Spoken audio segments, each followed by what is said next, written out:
Pierre-André Lambert, bonjour. Vous avez publié aux éditions L'Harmattan, Le temps de la rigueur.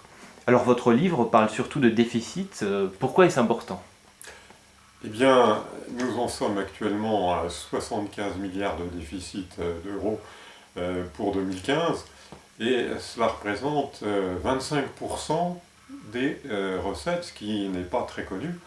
C'est donc un chiffre vraiment considérable. Euh, on- un tel déficit, il est évident que ça ôte toute marge de manœuvre au gouvernement. Mais, du coup, le chômage, la sécurité, l'immigration, du coup, ne sont-ils pas des sujets tout aussi prioritaires?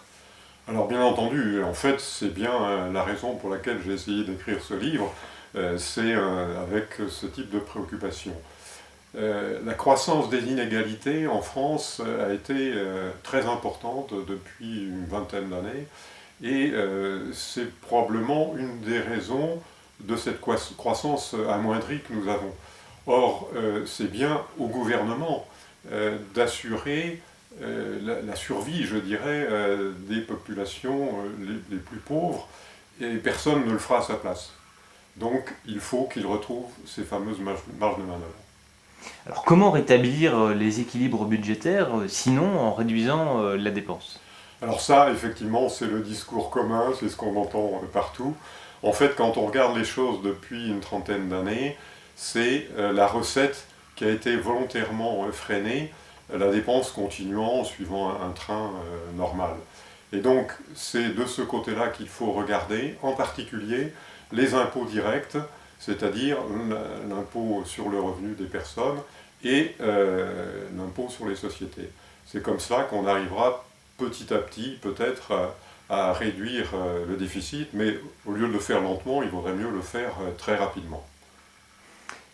Alors dans votre ouvrage, vous plaidez pour un retour de l'État. Faut-il, selon vous, nationaliser?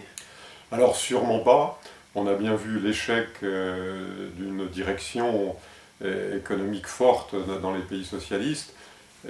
En fait, ce qu'il faudrait, c'est que l'État retrouve ses missions fondamentales, qui sont les grandes missions que l'on connaît, mais dans l'époque actuelle, ce qu'il faudrait, c'est que l'État songe d'abord à protéger l'économie et notamment nos entreprises qui sont attaquées, en particulier par les pays qui ont un coût de main-d'œuvre extrêmement bas.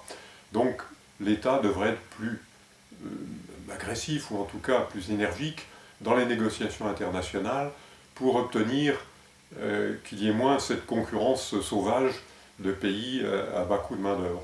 De même, l'État devrait négocier plus vigoureusement un véritable système monétaire international qui n'existe pas actuellement et nous voyons bien les difficultés qu'il peut y avoir au point de vue monétaire. Par ailleurs, je dis également que l'État devrait faire des économies. Il n'y a pas beaucoup de secteurs où on peut en faire, mais probablement le secteur de la défense nationale, où on voit que l'État veut à tout prix intervenir dans toute région du monde, ce que nous ne pouvons probablement plus faire aujourd'hui. Enfin, dernier point, il n'est pas question de planification directive, comme je le disais, mais on pourrait revenir à une planification indicative en choisissant des grandes priorités. Et j'en suggère 6 dans mon livre. Je crois que l'emploi est une priorité assez évidente. Ensuite, il y a le logement, avec actuellement 1 million de personnes qui ne sont pas ou très mal logées. Ensuite, il y a l'éducation, évidemment, avec la nécessité pour des jeunes d'avoir un métier à la sortie de l'école. Il y a la recherche scientifique, bien entendu. Et puis la création d'entreprises, qui est fondamentale en ce moment. Et je dirais, dernier point, tout simplement promouvoir la culture française et les produits français dans l'ensemble du monde. Vous parliez tout à l'heure de la défense nationale. Êtes-vous pour autant antimilitariste? Certainement pas, tout pays a le droit et le devoir de se défendre, mais actuellement nous avons très certainement une défense nationale surdimensionnée. Nous voulons à tout prix intervenir dans tout conflit, et notamment en Afrique, alors qu'on avait dit qu'on cesserait la France-Afrique.